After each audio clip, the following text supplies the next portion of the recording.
সাপের কামড়ে একসঙ্গে আক্রান্ত স্বামী স্ত্রী, মৃত্যু হলো স্বামীর, আপাতত সুস্থ স্ত্রী। এই ঘটনায় শোকের ছায়া নেমে এসেছে খানাকুলের ঘোষপুর ঈশানপাড়ায়। বৃহস্পতিবার ভাইফোঁটার রাতে ঘুমন্ত অবস্থায় বিষধর সাপ কামড়ায় পাথর শিল্পী গৌর মালিককে।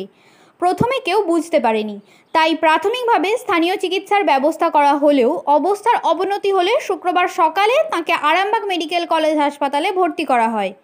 এদিকে স্বামীর জীবন বাঁচানোর আশায় শনিবার রাতে বাড়ির পাশে মনসা মন্দিরে প্রার্থনা করেছিলেন তার স্ত্রী তিথি মালিক।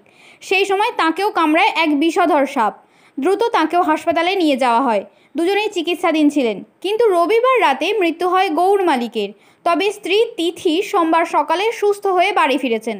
মাত্র 2 বছরের দাম্পত্য জীবনের এমন মর্মান্তিক পরিণতিতে শোকে স্তব্ধ গোটা গ্রাম। ঘটনা হয়েছিল ভাইফোঁটার রাত্রিতে।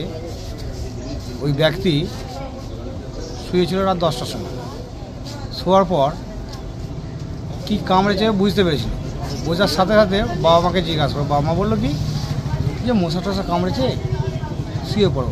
শুয়ে পড়েছে 12টা 1টার মধ্যে বমিটা হয়। বমি ওঠার পর লেবে এসেছে। সাধারণ একটা চিকিৎসা করছে, প্রাথমিক চিকিৎসা। সেই চিকিৎসার মাধ্যমে ডাক্তার বললে এখানে হবে না, হসপিটালে যাও।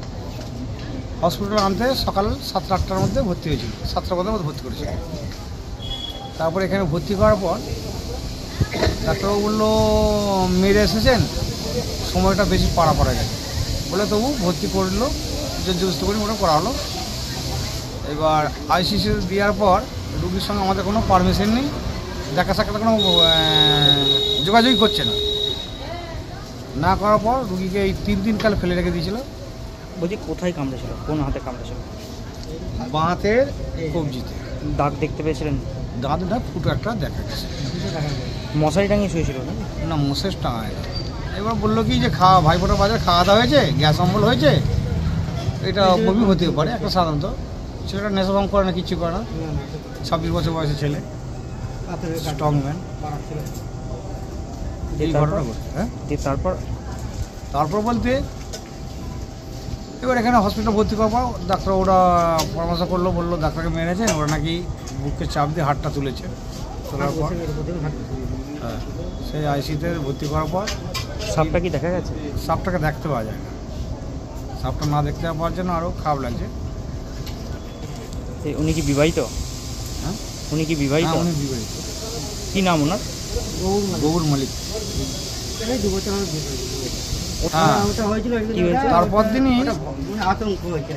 তারপর দিনই আমাদের এখানে আমরা সব অপেক্ষা করছি। আমাদের একটা ফ্যামিলির মধ্যে ঘাস কাটতে যেয়ে তাকে একটা সাপে ছোঁয়। সেই ব্যক্তিটাকে ভর্তি করা হয় সন্ধ্যা 7টার মধ্যে। সে ভালো হয়ে গেল, সেটা একটা মোটামুটি সে ভালোভাবে ছিল। এবার যে গৌরের স্ত্রী এবার ঠাকুর মোড়ার পাশে শুয়েছিল, সবাই 5-7 জন শোয়ার পর সেই ব্যক্তিকে বলছে, তিনি নাকি জিজ্ঞাসা করলাম যে বৌমা কী ঘটনা হলো। তিনি বললো যে দেখো কী সমস্যা হয়, আমি এখানে শুয়েছি বলছি মা তা আমার স্বামীকে এখানে কামড়ালো, আমাকে এখানে কামড়ালেন। বলতে 10-15 মিনিটের মধ্যে একটা বাচ্চা সাপ এসে তাকে আমাদের এটা কামড়ায় বাঁহাতে কামড়ার পর সঙ্গে সঙ্গে নিয়ে চলে আসা হয়েছে। সকাল 7টা 8টার মধ্যে ভর্তি করে নেওয়া হয়েছে। ডাক্তার বলল তেমন কিছু বিষয় ক্রিয়া নেই বলে একদিন রেখি ছুটি। কবে কামড়েছে ওনাকে কাছে ওনার কামড়ার কালকে কামড়েছে? পরশুদিন কামড়েছিল, কাল থেকে ছিল, আজকে ছুটি দিয়েছে সকালে। ওনার স্ত্রীর নাম তিথি মালিক। গৌর মালিকের স্ত্রীকে যে কামড়েছিল তিথি মালিক। উনি ছুটি হয়ে গেছে? হ্যাঁ, ছুটি হয়ে গেছে। আজ সকাল 7টার মধ্যে তাকে বার করে দেওয়া হয়েছে। আপনি কে হন দাদা? আমি গৌর মালিকের কৃষ্ণমশা। কী নাম আপনার? কৃষ্ণ হাজরা, বাড়ির সাপুর। ওনার বাড়ি কোথায়? গৌরের বাড়ি কোথায়? গৌরের বাড়ি ঘোষপুর ঘোষালপাড়া না, কত বয়স হবে ওনার? বয়স 26 বছর। 25-26 বছর গৌর মালিকের বয়স। ওনার স্ত্রী বাড়ির বয়স হচ্ছে 19। ধরো 11:30 এরকম হয়েছে। কে শুয়েছিল একসঙ্গে? মানে ও একাই শুয়েছিল বাড়িতে, আর ওর বাবা মা আছে পাশের ঘরটায়, ঠিক আছে। আর ওর বড় দাদা বাইরে থাকে। আর হচ্ছে পিসিরা যে এসছিল না, ওরা ফোঁটা ফোঁটা দিয়ে মানে আলাদা ঘরে শুয়েছে, আর ও একা আলাদা ঘরে শুয়েছে। আর বাস ওই আরম্ভতে কি হয়েছে বলছে মশা কামড়েছে, এমন করেছে, নানা রকম ব্যাপার হয়েছে। এই হচ্ছে ব্যাপার, তাছাড়া কিছুই নয়। মশারি টাঙিয়েছিল না? হ্যাঁ, মশারি টাঙিয়েছিল। মশারির ভেতরে কামড়েছিল? হ্যাঁ, মশারি ভেতরে কামড়ে। কি সাপ বলে মনে করছে না? আমরা দেখো ডাক্তার যেটা বলছে মানে হচ্ছে তোমার বলছে কালার সাপ, কিন্তু না, আমরা একটা দেখলুম আমাদিকে মা মনসা একবার দেখেছিল মানে আগামীকাল তার পরের দিনে, ঠিক আছে, দেখেছিল। মানে আমরা যে সাপটা দেখলাম ঠাকুর মন্দিরে পড়ে আছে, মানে সাপটার গায়ের রং হচ্ছে সাদা, মানে ওইটা হচ্ছে সিবেট সাপ কি মনসা সাপ আমি ওটা জানি না। এই হচ্ছে ব্যাপার। আপনাদের কি মনসা ঠাকুর আছে? হ্যাঁ, মনসা ঠাকুর আমাদের পাশেই আছে, মানে ওই যে বাড়ি তার বাড়ির পাশেই আর মনসা ঠাকুর, মানে 1.5 ফুট ছাড়া মনসা ঠাকুর আছে। ওনার স্ত্রী কি ঠাকুর মন্দিরেই কামড়েছিল নাকি সাপ? হ্যাঁ, ওকে যে গৌরের যে মারা গেল ওর বউকে ওই ঠাকুর মন্দিরে মানে শুয়েছিল কিনা। আপনি কি? আমি ওর পিসিমশাই হয়। কি নাম দাদা? আমার প্রভাস সিং। ও বাড়িতে শুয়েছিল রাত্রিতে ওই 10:30 নাগাদ। ওকে সাপে কামড়েছে, কিন্তু বুঝতে পারে না যে সাপে কামড়েছে বলে। আমার মাকে এসে বলে যে আমাকে কিছু একটা কামড়েছে। মা বাবা বলে যেরকম তাহলে হয়তো মশা ফসা কামড়েছে, যেহেতু মশারি খাটায়নি। মেঝেতে শুয়েছিল? হ্যাঁ, মেঝে তক্তে বসে আর কি শুয়েছিল।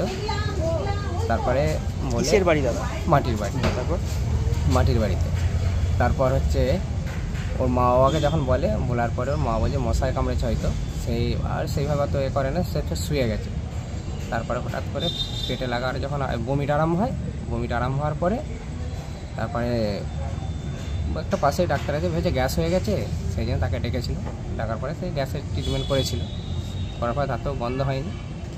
তারপরে একটু সময় চলে গেছে, তারপরেতে ফের ওরা 7টা নাগাদ হসপিটালকে নিয়ে আসে। হসপিটালে নিয়ে এসে ভর্তি করা হয়। কবে কামড়েছিল? ওরা কামড়েছিল 23 তারিখ, ভাইফোঁটার দিন। কবে মারা গেছে? মারা গেছে 26 তারিখ। কালকে? হ্যাঁ, 26 তারিখ ওই 7:30 নাগাদ। 7:30 নাগাদ মারা গেছে। কী করতেন? ও পাথর বসানোর কাজ করতো। কত বছর আগে বিয়ে করছে? বিয়ে হয়েছে 2 বছর বিয়ে থাকে। ওনার স্ত্রীকেও কি সাপে কামড়েছিল? হ্যাঁ, ওনাকেও কামড়েছিল। তো তাকে কামড়েছিল? ওই ঠাকুর মন্দিরে পড়েছিল স্বামীর জন্য। তারপরে পড়ার পরে হঠাৎ ঘুমিয়ে গেছিলো একটু। ঘুমানোর পরে ওকে কখন কামড়েছে বুঝতে পারে না, পরে বুঝতে পারছে যে আমার হাতটা জ্বালা করছে এবং হাতটা একটু ফুলে গেছে। তারপরে আমরা কোনো রকম আর দেরি না করে তুলনে এসে হসপিটালে আমরা ভর্তি করি। কবে ছেড়েছে ওনাকে? ওনাকে ছেড়েছে গতকাল, আজকে সকালে তাকে ছাড়া। স্ত্রীর নাম কি?